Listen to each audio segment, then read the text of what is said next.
heard this story from my grandma when I was like 7 or something. She was already getting kind of weird and forgetful. Otherwise, I don't know why she'd tell this to a little kid.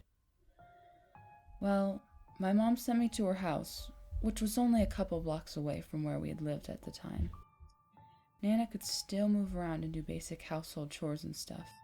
But since Grandpa died, she'd kind of seemed lost and not really with it.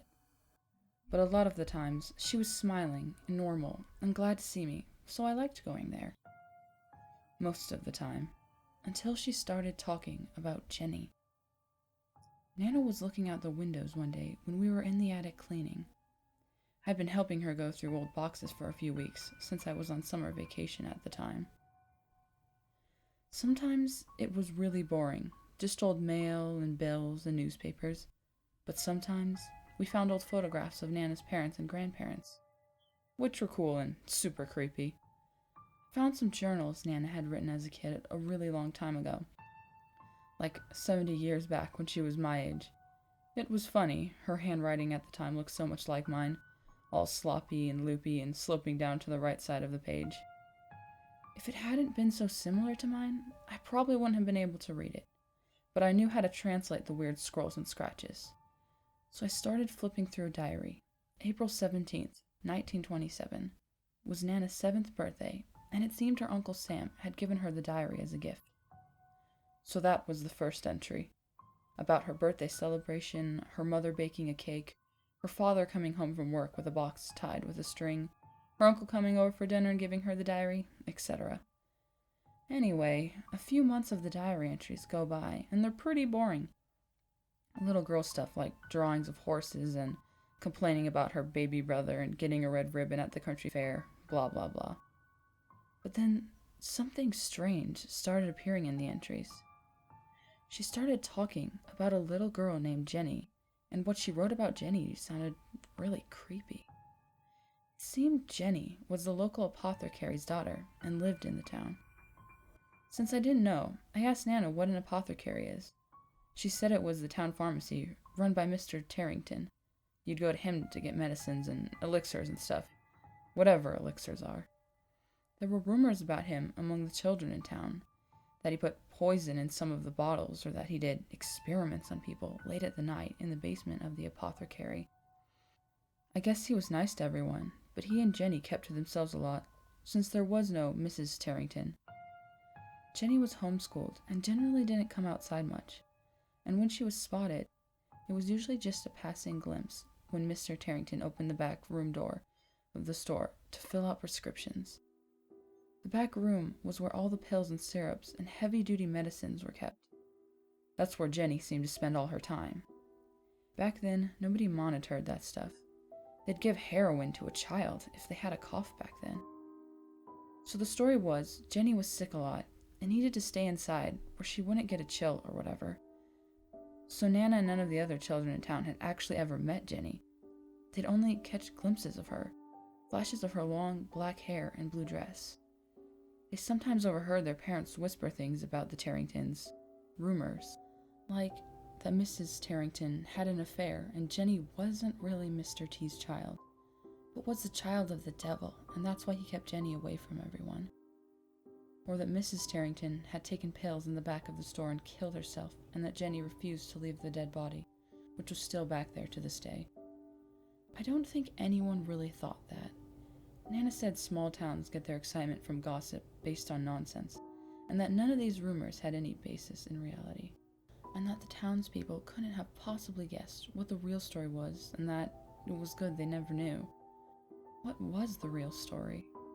That Jenny didn't have any eyes. Jenny had glass eyes. Both eyes were made of glass, but just the whites. No irises, no pupils. Jenny was blind. They found this out when Nana's friend Peter dared her to sneak into the back of the store and snip a lock of Jenny's hair. Nana was kind of a tomboy and wasn't about to let Peter tell everyone she was too scared to do it. So one night, they snuck out and headed into town. The last entry of the diary was that evening, with a now 8-year-old Nana writing about what she and Peter planned to do when everyone else was asleep. The rest of the journal was empty, so I asked Nana what happened that night. what happened with Jenny? I asked Nana, what did Jenny say? She kind of stopped sorting through the trunk she'd been organizing and looked at me funny. Her eyes glazed over, and she turned her head toward the window in the attic and looked out, not really seeing anything. I thought she'd gone to her other place, as my mom called it, when Nana spaced out and got confused. But she hadn't. When she spoke, her voice was clear and strange. It was the night of the glass eyes, Nana went on. She spoke to us, Jenny. She wasn't asleep like we thought she'd be. She was sitting straight up on a little cot, facing the door, as though she was expecting us. She told me things. Nana stopped talking then, so I asked her, what things did Jenny tell you? Then she said, still in that clear, strange voice, she smiled at me, patted the cot for me to come sit next to her. I didn't want to, but I felt myself compelled to do it anyway. I sat next to Jenny, and I saw her white, glass eyes, her long, jet black hair. As she beckoned me, her hair swung a bit to the side, and I saw she was naked. When I sat next to her, Jenny began to stroke my hair. She kissed my cheek and nuzzled me like a horse would. She took my hand in hers, and she told me about the end of the world. I asked Nana what she meant by that. She said, how it was going to happen. Jenny giggled and whispered in my ear things I will not tell you, things that I locked away in my mind so I wouldn't know and no one else would know, but these things are still locked away. Jenny kissed Peter on the lips, patted his head, and whispered into his ears too. But some of the things Jenny said have been escaping lately. My mind is unlocking them now, and they're getting out. And I know they were real. Whatever Jenny was, the things she said were real and are going to happen, exactly as she said they were. I didn't want to know, but I also did want to know. I asked her what she was remembering. What Jenny said. She said time would rip, and we'd see what the universe really was. We'd see past the curtain. We'd see insanity, and we'd laugh and scream and tear out our own eyes, just as she had. We'd see dimensions where triangles had 12 sides, and 2 plus 2 equaled nothing. She said so many more things, but those things are still locked away. But they're going to escape too. I know they are. And when they do, I'll tear out my own eyes too. She died in the dementia wing of a nursing home, eyes intact. And after that day in the attic, she never mentioned Jenny again. But sometimes her eyes would glaze over, and she'd gaze out the window, and I'd wonder. I'd wonder if another one of those locked up things had escaped. Nana wouldn't tell me, so I had to look it up at the library archives.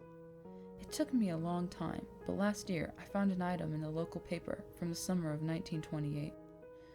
Turns out they found Peter in his bed the next day.